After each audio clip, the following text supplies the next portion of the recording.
Olá, com muita satisfação hoje eu convidei aqui a professora Laura Celoto Canto Leite e o professor Tiago Cabral para a gente bater um papo sobre a prova de Ciências da Natureza do Enem. Professora Laura é coautora junto comigo dos livros de Ciências da Natureza, ela é bióloga, professora de Biologia de Ciências da Natureza, ela tem especialização na área de reprodução humana assistida.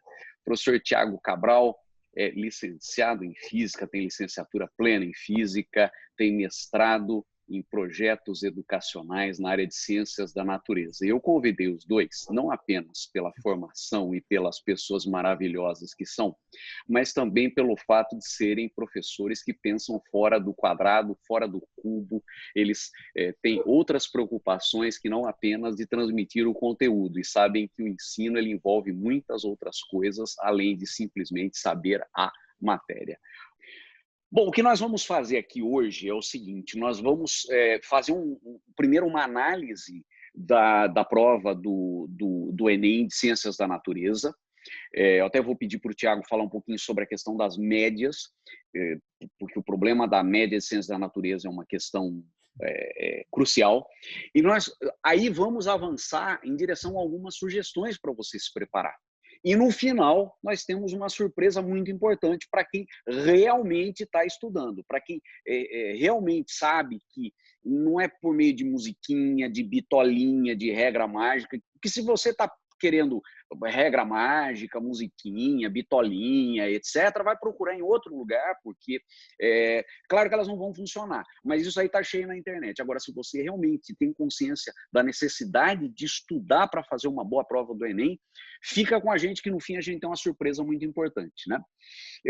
Laura, o que vai rolar aqui hoje, do ponto de vista da biologia? Hoje vamos falar então sobre a distribuição das provas, o que mais cai na biologia. Acho que todo mundo já tem um pequeno spoiler aí, uma pequena ideia de que ecologia cai muito no Enem, mas vamos falar um pouquinho mais sobre tudo isso dentro da física, química e biologia.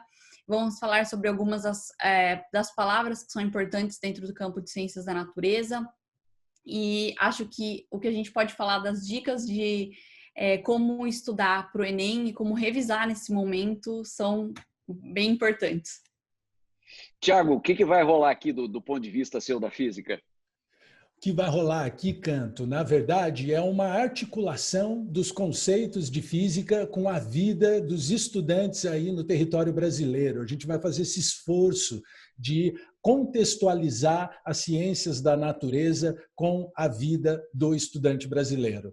Primeiro, a gente vai fazer uma análise um pouco, vamos dizer assim, estrutural, macro do Enem. Fica com a gente, porque aí nós vamos convergir para para aquilo que realmente interessa para você. É claro, primeiro a gente tem que falar sobre o todo para você entender como é que se situa ciências da natureza nesse contexto. Agora, Tiago, fala um pouquinho rapidinho aí sobre a questão da média. O Enem divide os conteúdos curriculares em 4 grandes áreas, acho que todo mundo conhece: linguagens e códigos, matemática, suas tecnologias, ciências humanas e ciências da natureza. E as notas do Enem, elas são normalizadas numa média igual a 500. Então, supõe-se que o aluno que está com nota acima de 500 em cada grande área é um aluno que, para o governo, né, ele obteve êxito, ele está acima do esperado. Entretanto, isso acontece em áreas como linguagens e códigos e ciências humanas. Até matemática a gente tem resultados acima da média. Porém, quando a gente olha para ciências da natureza, a gente percebe que a população brasileira está aquém do que deveria ser. E o que é sinalizado para o nosso país é que a população brasileira, ela, com essa avaliação que é feita, é incapaz de se inteirar de assuntos científicos e a relação com a sociedade, como o caso das vacinas agora, né, dentro desse período de pandemia. Então, a gente tem que se esforçar para melhorar a nossa avaliação em ciências da natureza, porque eu acredito piamente que isso vai trazer para a nação brasileira uma evolução de comportamento e de qualidade de vida, professor Canto. Beleza, então quem está acompanhando, fica com a gente vai passar por tudo isso. Temos uma surpresa, como eu disse, no fim, para quem realmente está se preparando e para quem é professor de ciências da natureza também. A gente está aqui o nosso objeto de análise, né? O Exame Nacional do Ensino Médio. E aqui, Canto, eu queria fazer algumas considerações, porque muitos alunos e talvez até muitos professores encarem o Enem como sendo uma prova de vestibular, só que a gente tem que entender que não é bem assim, né? Como o próprio nome diz, é um Exame Nacional do Ensino Médio, isso é um plano de governo e isso vai avaliar, na verdade, as habilidades e competências que os alunos desenvolveram no ensino médio, de modo que a prova ela vem colocar em xeque essas habilidades e competências por meio de questões, né, que envolvam o cotidiano dos alunos. Então, por trás da prova, a gente não tem aquela avaliação pontual, conceitual, mas sim uma avaliação de como o aluno consegue aplicar tudo aquilo que ele aprendeu no ensino médio de ciências na resolução de questões que estão muito próximas do dia a dia dele, né? E dentro dessa prova está aqui a nossa questão problema, né? Sobre a existência de uma temática por trás dessa prova, então. Tá? Essa temática, né, ela pode ajudar, como eu já disse, nos estudos, definindo uma outra linha, né, que não seja aquela do conteúdo curricular pelo conteúdo curricular. Tá? Então, o nosso objetivo durante essa nossa conversa é de analisar essa prova, né, sob a perspectiva da articulação entre ciência, tecnologia, sociedade e ambiente. E isso, Canto, né, ele tem um marco histórico, né, que é ali da transição do século XX para o século XXI, onde o corpo científico, né, não do Brasil, mas do mundo inteiro, começou a se questionar sobre a finalidade da ciência e da tecnologia. E a gente tem que entender o motivo desse questionamento, né? É lógico e é claro que o desenvolvimento da ciência trouxe um desenvolvimento para toda a sociedade, né, global. Tá? Só que também esse desenvolvimento trouxe impactos que, digamos assim, a gente não esperava, né? Que são desastres, por exemplo, causados pela ciência e pela tecnologia, pelo desenvolvimento da ciência e tecnologia, como no caso de Chernobyl, e antes disso ainda, o da bomba atômica, porque daí ficou evidente, né, de certa maneira, que a ciência e a tecnologia elas poderiam mudar o rumo da humanidade, né, gerando um impacto negativo muito grande. Então, a gente começa a se questionar, os cientistas, os educadores e a própria política começa a se questionar sobre esse desenvolvimento científico e tecnológico. E, a partir disso, é criado um movimento ciência, tecnologia, sociedade, inicialmente só com essas 3 siglas, né? E posteriormente foi adicionado a questão ambiental também, com o objetivo de analisar e compreender a dimensão social da ciência, né? E isso acabou, num efeito cascata, chegando até as escolas. Então, hoje em dia, nós, professores, além do conteúdo conceitual e da parte procedimental das ciências, a gente deve se preocupar também com essa abordagem ética, com as mudanças políticas que existem a partir do desenvolvimento de um conceito científico, em decorrência disso, de novas tecnologias, porque isso muda o comportamento humano. Essa questão da importância da ciência, tecnologia e sociedade na biologia, ela acaba se manifestando no tema, dando um spoiler aqui de uma coisa que a gente vai falar daqui a pouco, talvez no tema da biologia que mais aparece, né? Que tem maior incidência na prova, não é, Laura? Com certeza. Ecologia é disparado o tema que mais aparece na biologia, e junto, logicamente, com a química e com a física, então muitas questões que são interdisciplinares, né? E também aparece a ecologia junto com outros temas da biologia. Então, com toda certeza, isso aí é um dos norteadores, assim, de parte da biologia. A ecologia está mostrando muito isso daí. Quer dizer, Laura, se a gente voltasse no tempo, né, antigamente uma questão de biologia que abordasse ecologia, ela talvez não fosse tão rica em termos de implicações para o indivíduo, para a sociedade, para a sua comunidade, para seu país e para o planeta, como é hoje, não é? Com toda certeza. E aí, para a gente poder fazer essa associação, né, de um modo mais claro, né, para quem nos assiste, eu coloquei aqui o método que a gente utilizou para analisar algumas dessas questões, né? A gente vai analisar as provas do Enem regular, algumas questões do Enem para pessoas privadas de liberdade, algumas questões do Enem Libras e algumas de segunda aplicação que ocorreram dentro desse período de 2015 a 2019. E aí a gente pegou esse corpus de um banco de dados e a primeira coisa que a gente fez foi a classificação dessas questões de ciências da natureza por disciplina, né? Física, química e biologia. Depois a gente pegou essas questões e a gente as classificou, né, nos ramos de cada ciência, né? No ramo mecânica, ondulatória, né? Termologia em física, química geral, atomística, ecologia. Então, a gente fatiou isso nos ramos particulares de cada disciplina e, além disso, né, tem uma divisão um pouco mais profunda, que não vai aparecer aqui hoje, mas sobre a divisão de conteúdos curriculares, para a gente ter uma noção bem clara do que o Enem aborda com maior incidência. Porque isso é uma outra coisa interessante, professor Canto e professora Laura. Muitos alunos, eles querem estudar todo o conteúdo do ensino médio para todas as provas, né? Mas eles não têm uma estratégia de estudo, eles não conhecem as provas que eles vão fazer, né? Vão realizar.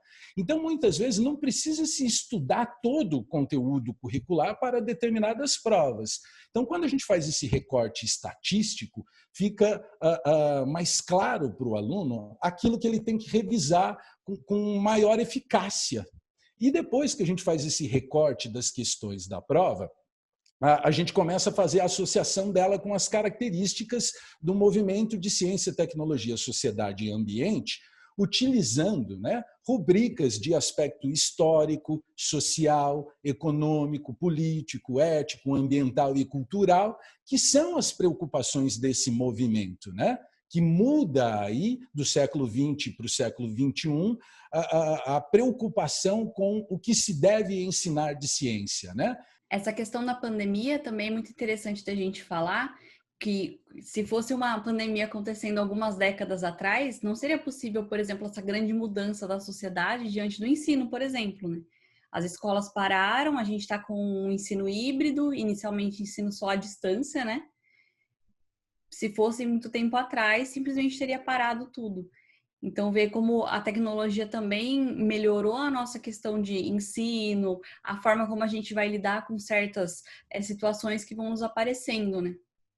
E outra coisa é que antigamente as questões elas eram, vamos dizer assim, alicerçadas no conteúdo. Quer dizer, o que se cobrava numa prova era o conteúdo pelo conteúdo, ou seja, o estudante que está prestando essa prova, ele sabe determinado conteúdo, e agora o Enem ele inverte essa lógica. É claro que existem ainda questões que são de cunho conteudista. Quer dizer, a gente encontra ali questões onde se o aluno, o estudante, o candidato não souber determinado nome, determinada nomenclatura, determinado conceito, ele não consegue administrar aquela situação. Mas, de um modo geral, o viés das questões essa situação proposta tem alguma implicação para a vida, para a sociedade, para o ambiente, para o indivíduo, e o que está em jogo ali é justamente essa implicação, é administrar isso. Exatamente.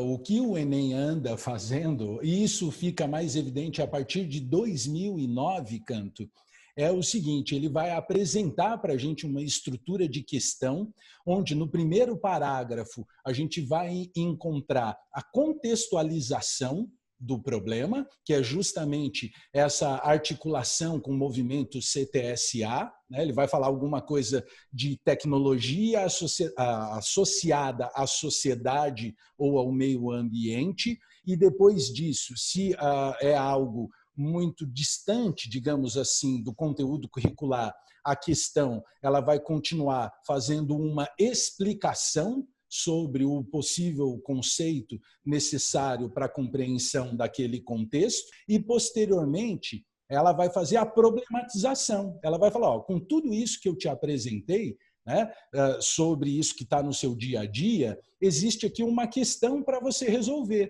E agora eu quero ver se você tem essa capacidade de utilizar os conceitos curriculares para esclarecer o funcionamento ou essa questão, né, do seu cotidiano.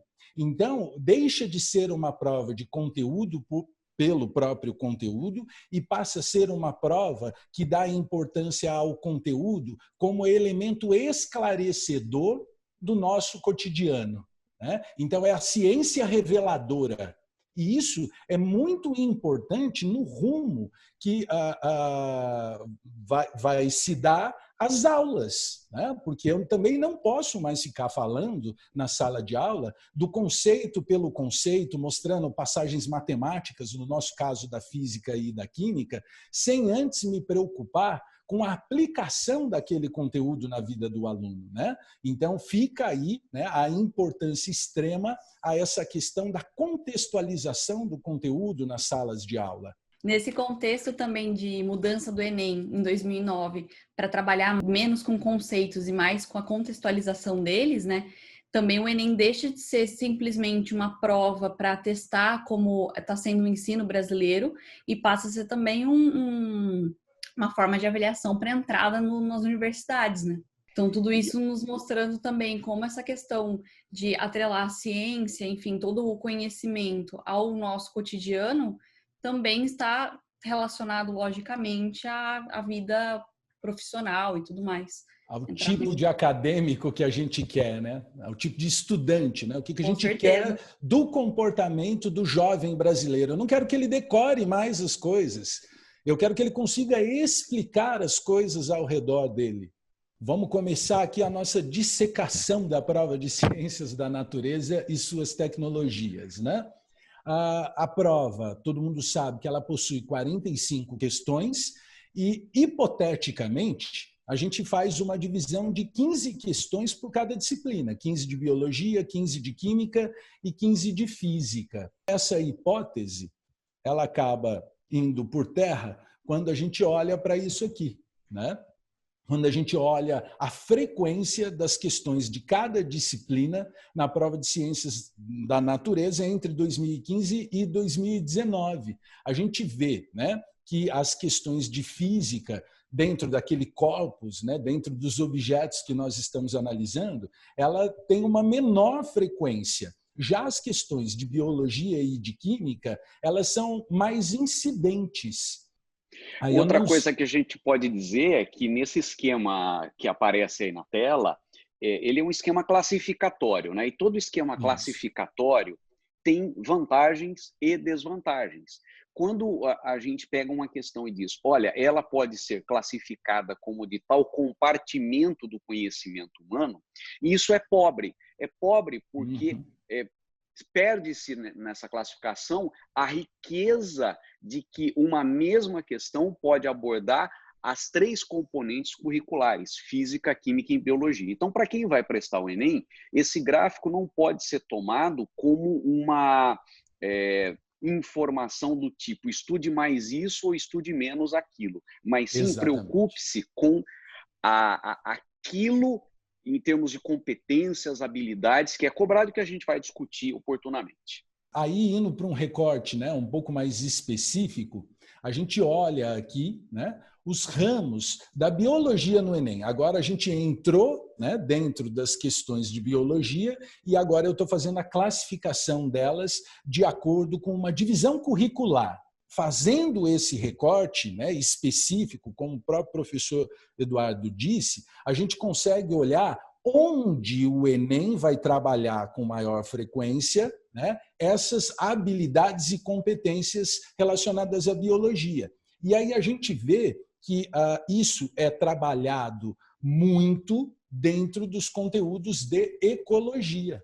O Enem está preocupado com que o aluno ele tenha uma visão macro da região onde ele mora, do local onde ele mora, depois do estado, do país e da questão global, né? Talvez seja por isso que a ecologia é um dos conteúdos curriculares mais cobrados. Só que quem tem que falar isso é a professora Laura, que conhece mais do que eu, né? Quando a gente vai classificar algumas questões, às vezes até é difícil, né? Qualquer uma das 3 áreas, né? Não só entre química, física e biologia, mas, por exemplo, várias questões do Enem, quando a gente vai classificar, isso aqui está dentro da ecologia, mas também é parasitologia, também tem relação com o programa de saúde.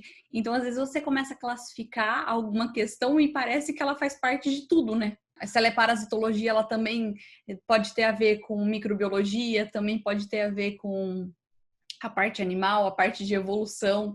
Quando a gente fala de saúde, por exemplo, também é necessário falar de alguns medicamentos em que entra a parte da química. A parte mais importante que a gente tem para tirar desse gráfico é perceber como a ecologia ela é tão importante e ver como a ecologia, que até não tanto tempo atrás assim, ela era tratada como sendo só vamos preservar o planeta Terra, né? E ela se tornou...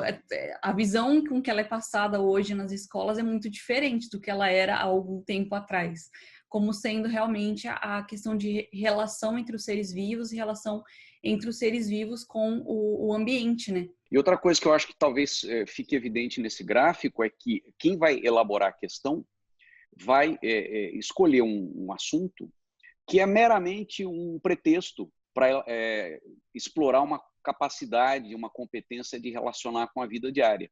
E alguns assuntos possibilitam a quem elabora a questão uma maior facilidade de fazer essa relação, né? E por isso eles acabam tendo aí uma incidência maior por causa dessa presença do assunto no cotidiano ou uma facilidade de linkagem disso com o cotidiano. Aproveitando a oportunidade que a gente tem tanto professores quanto estudantes nos assistindo, né?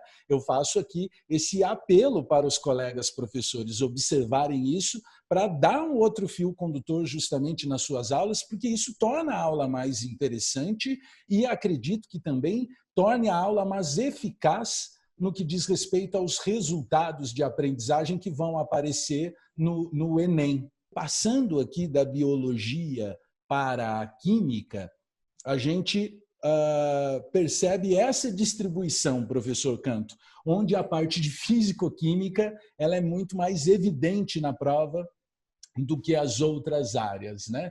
Isso já mostra uma transição interessante, um link com a física mesmo, né? De conceitos que podem ser aproveitados entre as duas disciplinas para entender fenômenos. E para o estudante que vai prestar o Enem, é importante notar aí nesse gráfico algumas coisas, como, por exemplo, em físico-química existe uma incidência muito grande de termoquímica na relação com combustíveis, com energia. E aí você consegue relacionar isso com biologia e com física. Então, daí uma alta incidência de assuntos de termoquímica. Você tem a eletroquímica, que tem muitas implicações no dia a dia e também conversa com física. Você tem na fisicoquímica a escala de pH, que é outro assunto com relativa incidência frequente e que é importante tanto para estudo de fenômenos ambientais quanto para análise de assuntos de biologia. Então, a fisicoquímica ela acaba conversando muito com as outras áreas. Isso não significa, por exemplo, que a orgânica não seja importante, mas às vezes ela aparece ali como coadjuvante. Uma estrutura orgânica ela aparece num contexto onde o que se está falando é ambiental, é termoquímica, uma linkagem com física, com biologia. E mais uma outra coisa importante que você tem que ver nesse gráfico é que os dois itens de menor incidência, bioquímica e meio ambiente, na verdade, tradicionalmente eles seriam classificados bioquímica na química orgânica, mas a interface com a biologia, então às vezes algumas pessoas até classificam uma questão de bioquímica como biologia, e o meio ambiente envolve tanto a orgânica quanto a geral, quanto a fisicoquímica. Então, a gente tem uma distribuição bastante equilibrada de assuntos em química, se você for olhar com aquele olhar de distribuição tradicional de conteúdos. E aí, por último, a gente tem aqui, né, a incidência das questões de física. E, tradicionalmente, a mecânica, né, aparece aí em primeiro lugar, assim como em provas tradicionais. E a gente pode atribuir essa alta incidência justamente pelo tamanho da mecânica dentro do curso de física, né? É a origem de tudo, podemos dizer assim, né? Do eletromagnetismo, da ondulatória, da termologia. Então, todos os fundamentos da física, historicamente, partiram da compreensão da mecânica. Então, até hoje, né, essas questões, esses fundamentos, eles aparecem com maior incidência nas provas. Só que é interessante apontar aqui que, apesar da mecânica possuir um maior número de questões no cômputo geral aí dos ramos, né? Se a gente for analisar por conteúdo separadamente, o que mais aparece está dentro de eletromagnetismo, que são as questões de eletrodinâmica, né, de compreensão do funcionamento de circuitos elétricos. E quando eu digo aqui circuitos elétricos, eu não estou me restringindo a circuitos elétricos simples, como do funcionamento de equipamentos, né, como computador, teclados, mouse, tablet. Ele até aborda a questão de circuitos elétricos sobre o funcionamento do corpo humano, sobre os elementos eletrodinâmicos de uma reação química. Então, tudo isso, né, aparece com maior incidência na prova do Enem. Esses aspectos, eu vou colocar assim, eletrônico, tá? Sobre o funcionamento dos nossos equipamentos eletrônicos. E aqui ocorre uma inversão de valores que eu gosto muito, que é o aparecimento do ramo da ondulatória em terceiro lugar. E a abordagem que se faz de ondulatória na prova do Enem, ela é extremamente interessante, porque ela vai pegar a teoria da comunicação, né? Todos nós, humanos, temos alguma mensagem a ser enviada. E essa mensagem a ser enviada é enviada por meio de algum canal. E a física ela vai estudar esse canal, mas ela vai estudar as propriedades físicas da fala, ela vai estudar as propriedades físicas da luz, que nos permite ler alguma coisa, né, sobre a influência das ondas nos nossos sistemas de telecomunicação. Geralmente, em provas tradicionais, como o FUVEST, o Unesp e o Unicamp, aparece somente uma questão de ondulatória e, muitas vezes, despregada da realidade, só para a gente analisar o comportamento matemático de uma onda. E o Enem, ele inverte essa situação, colocando justamente a ondulatória em evidência para explicar, né, como que funciona, por exemplo, um modo avião de um celular que a gente tem, né, de como que é transmitido um sinal de televisão, de rádio. E uma coisa que eu aposto muito esse ano, né, que vai aparecer na prova, é a questão tecnológica do 5G. Que mudanças isso vai gerar na nossa vida? Então, para o estudante, né, eu dou uma orientação aqui para a prova de física de ter um carinho maior com a ondulatória, mas não no sentido de estudar a matemática da ondulatória, mas sim estudar suas aplicações e os fenômenos associados a ela. E um último apontamento que eu gostaria de fazer aqui, Canto, voltando no ramo da mecânica, é a importância que é dada para conceitos sobre energia e transformação de energia, que na física a gente chama de trabalho, né? Isso a gente pode entender que ele é um eixo estruturador da prova, né? E a partir do eixo de energia, a gente vai fazer uma espinha de peixe linkando ali questões de química, física e biologia, né? Então, para entender a prova do Enem, você tem que entender de energia e suas transformações. Acho que o mesmo se aplica quando a gente fala também de aquecimento global e efeito estufa, né? Todas as consequências físicas, químicas e biológicas para o nosso cotidiano do aquecimento global, enfim. Acho que é interessante a gente falar sobre a questão de como é que as atividades, né, cada um dos exercícios da prova são classificados como fáceis, médios ou difíceis. Que isso acontece depois da prova ter sido feita, né? e ela não se aplica da mesma forma a todos os candidatos, né? Cada um, tudo isso depende de quantas vezes aquela questão foi acertada, se ela é muito acertada, ali, algo em torno de uns 90% dos candidatos, ela é uma questão considerada fácil. Se, no entanto, ela for acertada ali por menos de 20%, ela é, de forma geral, considerada uma questão difícil, justamente por ser, como são 5 questões, 5 alternativas dentro de cada questão, chutando, o candidato teria uma chance de 20% de acertar, né? Uhum. Uma questão difícil tem uma chance ainda menor do que isso. Então, uma questão considerada difícil tem uma chance de menos de 20% de acerto dentro dos candidatos. E aí, logicamente, dentro de toda essa questão de avaliação dentro do Enem, ainda tem as questões que são avaliadas como sendo intermediárias, né? E existe, então, para quem vai prestar prova, uma metodologia matemática chamada teoria de resposta ao item, que ela faz com que uma determinada questão tenha um peso para um estudante e outro peso, outra pontuação para outro estudante. Por exemplo, se você fez uma prova em que acertou muitas questões fáceis e médias, e você acerta uma questão difícil, dentro desse cômputo estatístico, isso é considerado como você tendo acertado não por chute. Por outro lado, se um candidato foi mal nas questões fáceis, foi mal nas questões médias e acerta uma questão difícil, isso é considerado como um acaso. E essa questão difícil que ele acertou acaba pontuando menos para esse candidato do que deveria pontuar. Então, por isso é que você, na hora de fazer a prova, deve se preocupar, de um modo geral, com as questões médias, fáceis, e quando você depara com uma questão que lhe parece extremamente difícil ou extremamente trabalhosa, essa é uma questão que você pode deixar para retrabalhar ao final, se houver tempo. É interessante da gente falar um pouquinho sobre como o aluno pode identificar essas questões.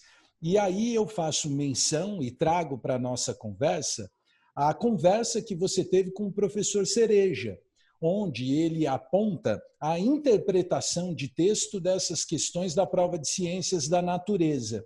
E aí a gente já pode assinalar para o estudante que está nos assistindo que as questões ditas fáceis dentro da prova de ciências da natureza geralmente são questões textuais, que não trazem tanta informação quantitativa sobre um determinado fenômeno e cuja pergunta pode ser respondida por meio da interpretação de texto do apoio, né? De texto do apoio que é dado na própria questão.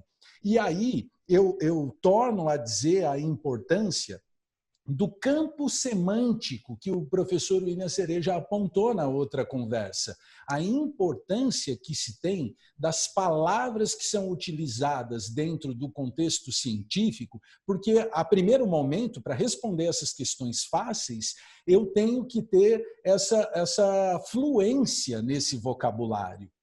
Então, é muito importante que o aluno, antes de estudar toda a matemática de um fenômeno, ele tenha muito claro para ele quais são as palavras que remetem àquele fenômeno e qual o significado que aquelas palavras tomam dentro daquele contexto que está sendo tratado. Então, estudar a ciência, ela não é somente matematizar os problemas, mas sim, primeiro, ter o poder de contextualização deles. As questões que são de nível intermediário vão exigir esse campo semântico do aluno, assim como vai exigir um pouquinho mais de conhecimento técnico específico de cada disciplina, porque daí os enunciados eles já começam a omitir esses conceitos ou conhecimentos que são exigidos do aluno, os conhecimentos prévios dele. Já as questões que são ditas difíceis dentro da prova, elas são questões que estão mais associadas com uma matemática mais elaborada, com articulação de muitos conceitos né? E vai exigir um trabalho cognitivo muito grande do aluno. Mas aí o interessante, como a própria Laura disse, você disse, né? Não é bem isso que está sendo exigido dele, né? Ele primeiro, se ele responder com uma estratégia as questões fáceis, as intermediárias e deixar as difíceis, ele pode obter um êxito maior na nota do que aqueles que têm uma desenvoltura matemática. Então, é muito interessante essa questão da prova do Enem, mas eu tenho que ter muito bem desenvolvida a habilidade de leitura e interpretação de texto, como já foi discutido em outra conversa, né? Do William Cereja. Para quem não assistiu, por favor, busque no canal do professor Campos. No canal do YouTube, interpretação de enunciados de ciência da natureza no Enem, uma entrevista com o professor William Cereja, importante autor de livros da área de língua portuguesa. Não deixe de assistir se você está prestando Enem. Então, a grande mensagem dessa nossa conversa é a seguinte, é que você, pelo que falamos até aqui, você está prestando Enem, você vai ter ali uma prova diferente daquilo que você fez a sua vida inteira. Quando você faz uma prova, você sabe que uma determinada questão tem uma pontuação que vale para todo mundo que está fazendo aquela prova. No Enem não é assim. Então, você tem que construir ali um alicerce, fazendo as fáceis, as médias, e as difíceis, elas são uma coroação de um trabalho anterior. Então, não adianta dar murro em ponta de faca, ficar teimando em cima de questões difíceis, quando você deixa passar ali um monte de questões de um nível mais simples. O que o Enem pede é o que eles chamam, com um termo técnico, de coerência pedagógica. Não faz sentido você acertar uma questão difícil e errar uma fácil, né? Então, ele está pedindo que você faça as fáceis, faça as médias e, quiçá, você tenha a possibilidade de resolver as difíceis. Ele só quer ver se o seu desenvolvimento ele é coerente pedagogicamente falando. Aqui, como primeiro caso, né, eu trouxe essa questão que, se eu não me engano, é da prova de 2019, né, do ano passado, e eu já deixei ela toda assinalada aqui para a gente perceber, né, esses vocábulos que são utilizados para a gente poder fazer justamente a associação entre aspecto conceitual e aspectos de ciência, tecnologia e sociedade, né? O enunciado vem tratando da preparação de uma sopa instantânea, onde ele diz que uma pessoa vai aquecer um forno em um forno de micro-ondas 500 gramas de água em uma tigela de vidro de 300 gramas. A temperatura inicial da tigela e da água era de 6 graus Celsius. Com o forno micro-ondas funcionando a uma potência de 800 watts, a tigela e a água atingiram uma temperatura de 40 graus Celsius em 2 minutos e meio. Bom, no desenvolvimento do enunciado, né, essas palavras que eu fui circundando, elas vão trazendo para a gente, primeiro, o aspecto da abordagem de tecnologia, sociedade e ambiente, quando ele aponta ali a sopa instantânea e o forno micro-ondas. Porque isso, eles são desenvolvimentos tecnológicos, eles são tecnologias, a sopa instantânea derivada da engenharia de alimentos e o forno de micro-ondas, né, derivado da pesquisa espacial. E aí, a partir dessa contextualização, ele vai começar a trazer uma terminologia que já é do campo científico, onde ele começa a apontar questões de temperatura, de potência e calores específicos. Então, isso é interessante para o aluno, né, perceber essa narrativa e começar a associar os conhecimentos curriculares dele com a resolução do problema proposto, que é trazido na última linha ali, né, onde ele fala que percentual aproximado da potência usada pelo micro-ondas é efetivamente convertido em calor. Importante salientar aí, tudo isso que você marcou, e para quem nos acompanha, a intenção nesse vídeo não é resolver as questões, não é isso. Nós estamos comentando um espírito de prova. Tudo isso que o Thiago marcou dá o campo semântico, quer dizer, o conjunto de palavras do universo daquela questão. Então, quando você sublinha coisas importantes ao ler um enunciado, você descobriu, percebeu o campo semântico e você consegue se situar, se localizar para acionar aquilo que você já sabe e resolver a questão. Outra coisa importante é perceber que toda a questão de ciências da natureza do Enem tem, primeiramente, um texto, seja do próprio autor da questão ou um texto de terceiros, ele vai citar aquele texto, e aí, em cima dele, ele tem um comando, que é a pergunta propriamente dita, e aí as alternativas, você jamais pode esquecer que elas fazem parte da questão e você tem a prerrogativa de analisar essas alternativas, porque às vezes a análise das alternativas consegue fazer com que você descarte algumas delas, que são impossíveis, são inviáveis, são completamente absurdas dentro de uma situação proposta. Ô, Laura, fala um pouquinho para a gente aí como é que seria, por exemplo, um campo semântico numa questão de ecologia. As palavras que aparecem muito dentro da biologia, principalmente da ecologia, giram em torno do ecossistema, bioma, população, todos aqueles subgrupos que a gente vê lá na primeira aulinha de ecologia, né? E aí eu acho que dentro da ecologia, a partir desse momento que tem uma contextualização de que tipo de grupo dentro dos seres vivos a gente está falando, passa a falar depois de palavras dentro do campo semântico que estão dentro da química, da física e da biologia. Questões de ecologia me parecem que elas começam de uma forma como se elas fossem bem restritas e depois elas mostram que elas não são. E às vezes ao contrário, elas começam de uma forma bem ampla e depois falam assim, olha, era na ecologia que eu queria chegar. Aí um outro exemplo aqui, que é muito interessante, é uma segunda questão também do Enem de 2019, onde ele vai trazer à tona, né, uma questão do aspecto econômico. Ele traz aqui sobre uma questão sobre o consumo médio de veículos, né? E aí começa a esclarecer para o aluno sobre os tipos de combustível e o custo que cada combustível vai ter para ele andar 1 quilômetro. Né?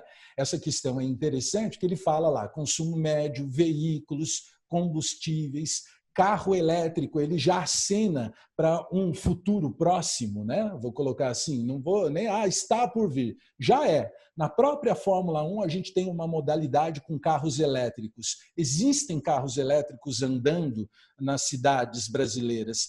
Apesar de eu não ter um carro elétrico, o Enem está cobrando de mim que eu entenda essa nova tecnologia e compreenda como que eu posso consumi-la, porque daqui a pouco ela vai chegar até mim.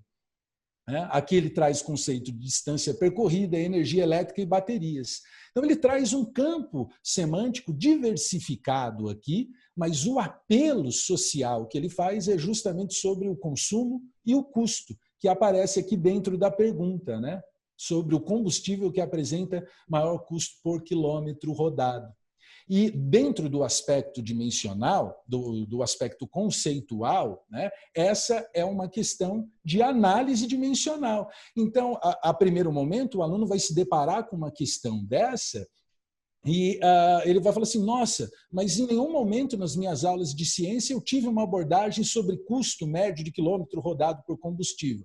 Exato, né? E esse ineditismo, digamos assim, incomoda o estudante, mas ele tem que estar preparado para enxergar além, nas entrelinhas dessas questões, e observar que não é necessariamente a questão do custo, né, que está aí para ele trabalhar, mas sim da desenvoltura dele sobre trabalhar com unidades de medida, né, como quilômetro, quilowatt-hora e sistema monetário por quilowatt-hora. Essa questão, ela mantendo o próprio enunciado com algumas pequenas modificações, ela se transformaria facilmente numa questão de ecologia, né, Laura? Inclusive, a gente pode ver no Enem muitas questões que com a distância de alguns poucos anos parecem a mesma questão, mas ela aborda uma outra região, às vezes, ou da biologia, da física, ou a pergunta é outra, né? Mas a introdução é praticamente a mesma. Essa análise do campo semântico também ela é muito interessante porque ela mostra, principalmente nesse momento, assim, às vésperas do Enem, que não é momento de tentar decorar nada, muito menos, nunca foi, muito menos agora, né? E não é momento de tentar sair estudando que não deu tempo, e é muito mais época de revisar e descansar para estar preparado para uma prova tão densa quanto é o Enem, né? por último, né, a gente chega numa questão que novamente culmina, né, na articulação entre as três disciplinas, né? E como eu havia feito um apontamento lá no início sobre o conteúdo de mecânica que é muito frequente no Enem, que são as questões sobre energia e suas transformações, né? Isso se concretiza aqui nesse enunciado, né, onde ele fala sobre a produção da energia elétrica. E se a gente for fazer uma avaliação desde 1998, questões sobre a produção e a distribuição de energia elétrica, elas estão presentes em todas as provas, né? Só que sobre as diversas formas de se produzir energia elétrica. E isso sim culmina, né, na integração das duas disciplinas para se resolver uma questão. Por exemplo, a gente pode produzir energia elétrica a partir da gasolina, que tem uma estrutura química muito evidente. A gente pode produzir a energia elétrica por um aparato fotovoltaico. Eu vou converter luz em eletricidade. Mas também eu posso converter ali a carvão, né? Ou até mesmo, falando da gasolina novamente, que tem todo um processo biológico por trás daquilo, mas que também, e além disso, na queima desses combustíveis, são gerados resíduos que vão acabar causando um impacto ambiental. Essa questão que você escolheu é dificílima de classificar como física, química ou biologia, porque nós temos aí as três coisas presentes, né? E eu diria que é uma questão essencialmente de ecologia. Essa pergunta, ela poderia, esse direcionamento da pergunta poderia ter sido levado para vários locais, né? Poderia ser uma análise de origem de cada um desses materiais, né? De como de onde está sendo trazido, se está ali próximo de alguma determinada região. Poderia ser tratado da questão de qual polui mais e por quê, ter uma justificativa também na resposta, ou poderia simplesmente ser uma resposta muito direta, com esses são os mais ou menos poluentes, né? Na prova de biologia, essa questão da poluição, ela é muito difundida do impacto ambiental e ecológico na população que mora ali, certo, Laura? Sim, com Se eu certeza. mudar determinada coisa, muda o comportamento daquela população. E aí a gente percebe que é impossível dissociar física, química e biologia. Não tem como. Uma questão dessa, ela começa, na verdade, lá com física e biologia na origem da gasolina, no que está acontecendo no Sol, para que ele, né, emita energia luminosa e energia em outras faixas do espectro eletromagnético em todas as direções, inclusive na da Terra. E aí aqui nós temos processos químicos envolvidos nessa transformação. A física contempla a transformação da energia e os resíduos disso vão para o ambiente, eventualmente, dependendo do caso. E aí a análise do que isso vai causar cabe à biologia e à química, que são, portanto, Perfeito. Física, química e biologia indissociáveis. E são muitas as questões que podem abordar isso de forma histórica e ambiental, né? Traz qualquer tipo de desastre que aconteceu ambiental e tem N análises que podem ser feitas em química, física e biologia. Pensar nos filmes e nos livros, né, ficcionais, para a gente poder justamente pensar no que o Thiago falou de como as coisas funcionam, é muito interessante pensar que parte daquele filme faz sentido, que parte não faz sentido algum, né? Eu falo muito da curiosidade para os meus alunos, né, para os meus estudantes. Sobre a questão de a curiosidade que faz a gente querer aprender e a curiosidade que faz a gente descobrir como uma coisa funciona e falar, isso se aplica ali também naquele outro aspecto e naquela outra coisa que minha avó me falou que era algo popular, tem um fundamento científico, né? Então, eu queria perguntar para você, Laura, como é que o estudante pode adquirir repertório de biologia sem ser exclusivamente a partir de aulas, de uma forma agradável, que ele possa estar ali deitado na cama dele antes de dormir, lendo, ou esteja ali com um tablet, um celular, um computador? Eu costumo dizer, assim como vocês dois também, que o nosso maior professor é o mundo, né? É o que está aqui no nosso dia a dia que vai nos ensinar. Então, como o Thiago disse, a questão do como as coisas funcionam nos trazem várias formas de entender biologicamente o mundo. Mas também, então, pensar sobre essas questões já é uma boa forma de atiçar a curiosidade e falar: nossa, mas o que de biologia tem nisso? O que acontece no meu corpo para tal efeito acontecer? Por que eu tomar um determinado remédio que o meu médico passou vai me fazer melhorar de um determinado sintoma, algo do tipo? Então, a curiosidade nesse sentido de buscar informação sobre alguma coisa que está acontecendo.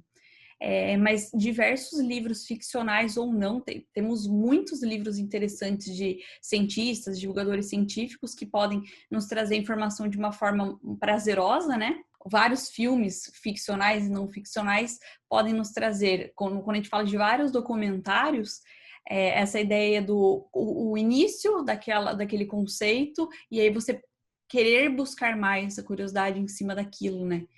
E quando a gente pensa de novo na ficção, é a curiosidade falando, mas será que isso existe? Então, se você pensar, por exemplo, nos super-heróis que têm alteração genética, depois de muitos anos de vida, por uma picada, por exemplo, Homem-Aranha. Mas será que isso é possível? Será que alterar o DNA de todo o corpo, todas as nossas centenas de células, é possível? Se for, como seria isso? Então, buscar diversas técnicas que já existem pensando nesse sentido, mas que ainda não é possível, né? Eu e a Laura, no livro de ciências, temos uma atividade lá onde a gente, por exemplo, instiga o aluno a comparar o local pelo qual o Homem-Aranha lança suas teias com o local por onde a aranha realmente tece sua teia, por onde saem os fios, uma parte do corpo chamado fiandeira, né? Vai dar uma olhadinha depois disso e veja se realmente a ficção do Homem-Aranha é verdadeira, se ele realmente lança teias pelo local certo do corpo, né? É bastante curioso quando essa pergunta é lançada em sala de aula, muitos alunos falam assim: ah, mas o primeiro filme lá do Homem-Aranha mostra ele soltando a teia, mas na verdade nos quadrinhos e nos últimos filmes ele produz um equipamento, né? Tudo bem, mas mesmo dentro da ficção, ele produzindo equipamento, se ele quisesse realmente imitar uma aranha, seria no braço que ele colocaria? Como que seria isso? Se ele colocasse no lugar certo, ia ser um pouco difícil, vamos dizer, mirar a emissão da teia. Faltaria um pouco de habilidade, talvez. Tiago, e a aquisição de repertório em física? O que você pode nos dizer? Bom, eu parto do que a Laura falou, de obras cinematográficas que hoje, né, com YouTube, com esses streamers, né, Netflix, a Amazon, todos eles possuem filmes e seriados sobre ficção científica, né? Então é um bom começo para você descansar tendo ainda elementos de ciência circundando aí, né, a tua cabeça.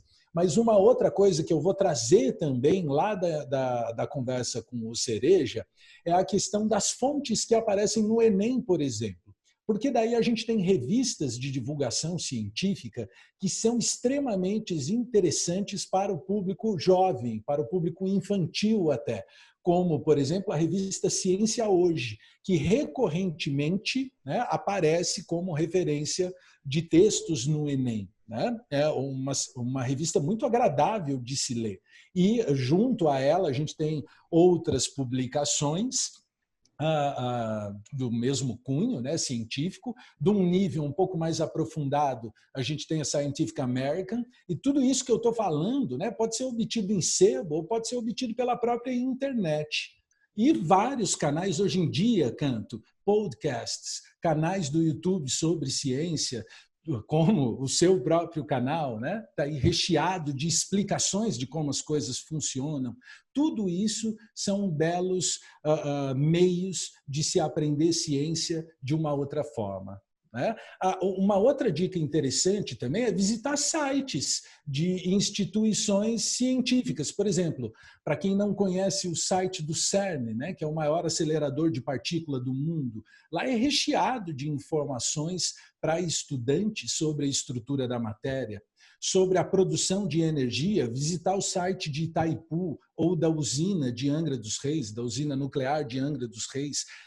Visitando esses sites, você já vai ter ali uma parte sobre explicações do funcionamento de tudo isso. Então, acho que essa é uma bela dica. Aprender tem que ser uma coisa agradável, aprender tem que ser uma coisa divertida, aprender não é sinônimo de sofrimento. Mesmo que você não seja uma pessoa que quer enveredar pela área científica na sua formação universitária, aprender tem que ser uma coisa totalmente prazerosa para todos nós. Aprender todas as áreas.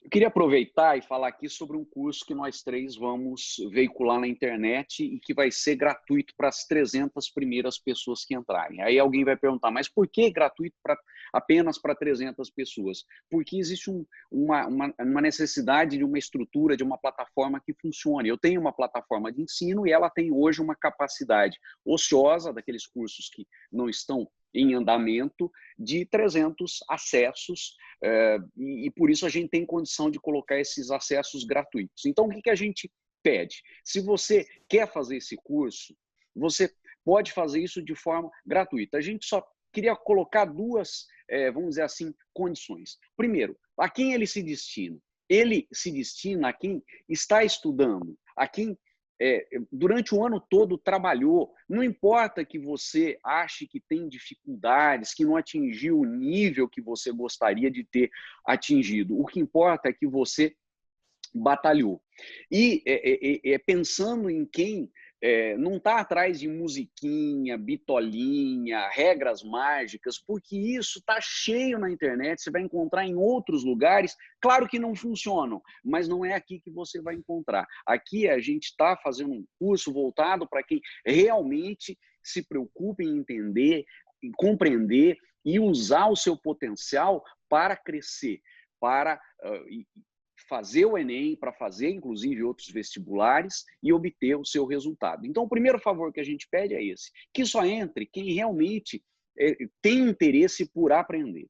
E segundo, se você entre, se você realmente vai fazer o curso. São aulas de Física, Química, Biologia, onde a gente vai retomar, fazer exercícios, retomar alguns pontos importantes, ou seja, não é um curso completo, é um curso de revisão para quem está estudando. Se você acha que você não vai fazer, que você tem outras prioridades, ou você está sobrecarregado com outras coisas, deixa essa vaga para uma pessoa que realmente vai poder aproveitar. É as duas coisas que a gente pede. Eu queria deixar aqui a palavra com a Laura agora para uma mensagem final para quem está se preparando para o Enem. Gostaria de falar que esse curso de revisão para o Enem não se destina também só aos alunos que estão se preparando para a prova, mas caso algum professor queira ter acesso, também o convite fica aberto para os professores.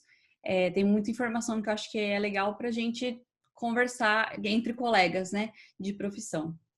Muito bem pensado, muito bem lembrado, e então você que é professor, não se sinta acanhado, tímido, você não vai pegar a vaga de alguém, porque na verdade você vai ser um multiplicador de conhecimento, e isso é muito importante no Brasil. Tá? Depois, se esgotar essas 300 vagas, a gente precisar abrir, talvez a gente precise acomodar custos mínimos ali de ampliação da plataforma, tá? Mas acredito que essas 300 vagas vão ser suficiente para as pessoas que nos acompanham aqui no canal. Uma boa prova, descanso nesse momento, uma revisão leve, não é momento de sobrecarregar, uma leitura muito eficiente, com calma, dosando muito bem o tempo que você tem de prova, não se esquecer do que você tem que levar se você for fazer o Enem presencial, né? Lembrar dos lanchinhos, lembrar de se estar bem fisicamente e mentalmente, emocionalmente para essa prova.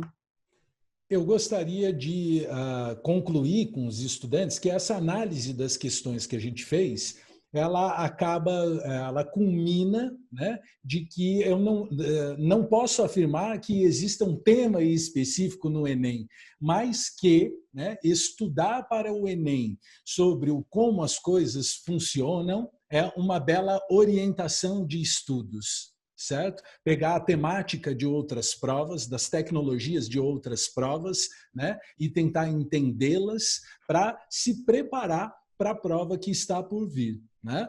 E durante essa revisão, rever conceitos estruturadores, né, fundamentais de física, química e biologia e sempre tentar articulá-los. E fazer o convite para os estudantes, né, que estão nessa reta final e querem reforçar os seus estudos, a estarem com a gente nesse curso revisional e depois assinalarem aí para a gente como eles se saíram.